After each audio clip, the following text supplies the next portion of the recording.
Hello students, हमारा आज का टॉपिक है संज्ञा। संज्ञा क्या होती है? संज्ञा का अर्थ होता है नाम वाले शब्द। संज्ञा का मतलब भी होता है नाम वाले शब्दों को हम क्या कहेंगे? संज्ञा। जैसे देखिए, जिसमें किसी व्यक्ति का नाम हो, किसी वस्तु का नाम हो, किसी स्थान का नाम हो, किसी प्राणी का नाम हो या भाव का नाम हो, इन नामों को हम क्या कहेंगे? संज्ञा। जिसमें किसी व्यक्ति, प्राणी, वस्तु, स्थान या भाव, इनके नाम को हम क्या कहते हैं? संज्ञा। वैसे भी आपने देखा है, आपके आसपास जो भी चीज़ें होती हैं, आपका खुद का देख लीजिए, खुद की पहचान क्या है? आपका नाम। आप आसपास की चीज़ों को कैसे पहचानते हैं? उनके नामों से पहचानते हैं। यही नाम वाले शब्द होते हैं, इन्हें हम बोलते हैं संज्ञा। अब इसमें किस किस का नाम आएगा? इसमें आपके आएगा व्यक्ति का, प्राणी का, वस्तु का, स्थान का और भाव का। आगे देखिए, व्यक्ति के नाम। व्यक्ति के नाम का मतलब यहाँ पर क्या होता है? व्यक्ति का नाम, जैसे किसी भी व्यक्ति का नाम, जैसे महात्मा गांधी,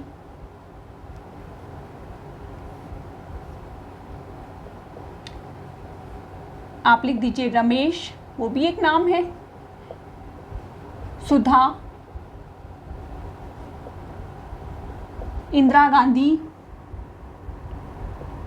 नाम, किसी का भी नाम हो, वो सब क्या माने जाएंगे? संज्ञा। तो आपको समझ में आया व्यक्ति के नाम। अब वस्तु के नाम क्या होते हैं? जैसे पेन, पंखा, पुस्तक, कॉमा मेज। समझ में आया? तो जो भी वस्तुएं होती हैं, उनको हम नाम होता है उनका, वो भी हम किस में मानेंगे? संज्ञा में। आगे देखिए, स्थानों के नाम। स्थानों के नाम जैसे अलवर, जयपुर, विद्यालय,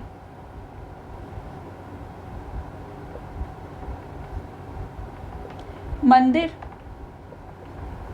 ये सब क्या है? ये स्थानों के नाम हैं, तो ये भी क्या माने जाएंगे? संज्ञा। फिर है प्राणियों के नाम। प्राणियों के नामों में आप क्या बोलोगे?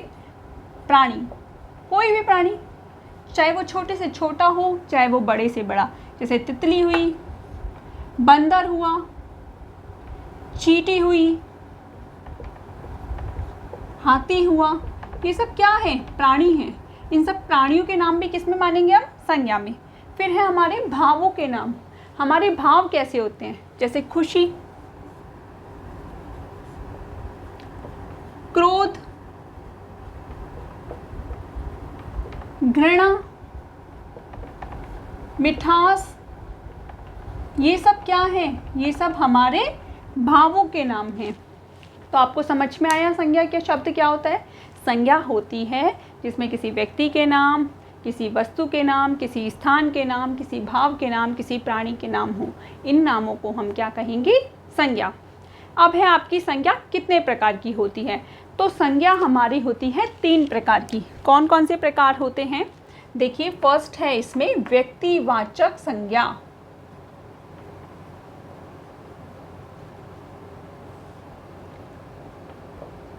व्यक्तिवाचक संज्ञा। सेकंड है जातिवाचक।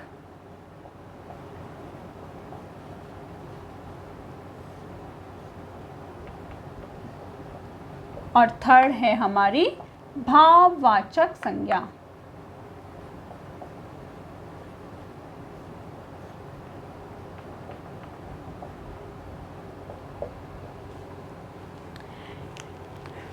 व्यक्तिवाचक संज्ञा क्या होती है? जिसमें किसी विशेष व्यक्ति, किसी विशेष वर्ग, इनका हम बोध कराते हैं। तो अभी हम इसको एक बार डिटेल से समझेंगे।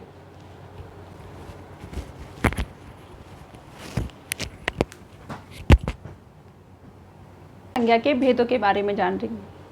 पहला संज्ञा का भेद है व्यक्तिवाचक संज्ञा। तो व्यक्तिवाचक संज्ञा में क्या होता है कि किसी प्राणी, स्थान, वस्तु आदि के विशेष नाम, किसी प्राणी, वस्तु, स्थान आदि का कोई विशेष नाम होता है, उसे हम व्यक्तिवाचक संज्ञा में कहेंगे। व्यक्तिवाचक संज्ञा में क्या होता है? एक चीज़ के बारे में बोध कराया जाता है, एक चीज़ के बारे में हमें पता चलता है। जैसे भारत क्या है? भारत एक है, गंगा से हमारे माइंड में सिर्फ गंगा नदी आती है, एक गंगा के बारे में यहाँ पे बताया गया है। लाल किला, इसी प्रकार रामायण से रामायण ही हमारे दिमाग में आती है, और कोई भगवान की किताबें नहीं आएंगी। कुरान, सोमवार आदि, तो जिनसे हमें एक का बोध होता है। कोई भी प्राणी हो, वस्तु हो, स्थान हो, इनके हमें एक चीज़ का बोध होगा तो वो होगा हमारा व्यक्तिवाचक संज्ञा। आगे देखिए, जातिवाचक संज्ञा। जातिवाचक संज्ञा में क्या होता है? कोई भी प्राणी हो, कोई भी वस्तु हो, कोई भी स्थान हो, उसकी जाति का बोध कराया जाता है। इसका मतलब है उसकी संपूर्ण जाति का, यानी अनेक चीज़ों के बारे में इसमें बताया जाता है, की जानकारी दी जाती है। और इसके लिए हम जब बहुत सारी चीज़ों का प्रयोग करते हैं तो हम किसका प्रयोग करते हैं? बहुवचन का। तो इसमें बहुवचन का प्रयोग होता है। तो एक से ज़्यादा यानी अधिक चीज़ों के बारे में, जानकारी के बारे में इसमें पता चलता है, अनेक चीज़ों के बारे में। जैसे देखिए, मनुष्य, कोई एक मनुष्य नहीं है यहाँ पे, सभी के लिए हमने मनुष्य शब्द यूज़ किया किसी पर्टिकुलर एक चीज़ के लिए हमने इसका प्रयोग नहीं किया। लड़का, अब लड़का में कौन सा लड़का? हमने संपूर्ण लड़कों के बारे में, लड़का से हमारे माइंड में कोई एक लड़का नहीं आता, बल्कि लड़का, कोई भी लड़का। ऐसे ही छात्र, माता पिता, शेर, कौन सा शेर?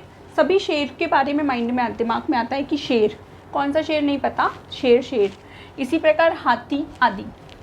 फिर है भाववाचक संज्ञा। भाववाचक संज्ञा में हमें नाम से क्या पता चल रहा है? भाव, कि जिसमें शब्द किसी अवस्था अथवा भाव के बारे में बताएं। भाववाचक संज्ञा की एक चीज़ आपको और बताती हूँ मैं आपको, कि इनको सिर्फ अनुभव किया जाता है, इनको अनुभव करते हैं, इसलिए ये क्या है? हमारी भाववाचक संज्ञा। अब इसमें कौन कौन से आते हैं? जैसे बचपन, बुढ़ापा, वीरता, कायरता, उड़ान, थकावट, क्रोध, घृणा आदि। ठीक है, इन सभी भावों को हम अनुभव कर सकते हैं, छू नहीं सकते। तो ये सब क्या है? हमारे भाववाचक। जो शब्द किसी अवस्था या भाव का बोध कराते हैं उन्हें हम भाववाचक संज्ञा कहते हैं। फिर आजकल संज्ञा के दो रूप और प्रचलित हैं, एक है द्रव्यवाचक और एक है समूहवाचक। द्रव्यवाचक संज्ञा क्या होती है? जिसमें द्रव्य या पदार्थ का बोध कराया जाता है, जैसे घी, तेल, सोना, बाजरा, गेहूँ, मक्का।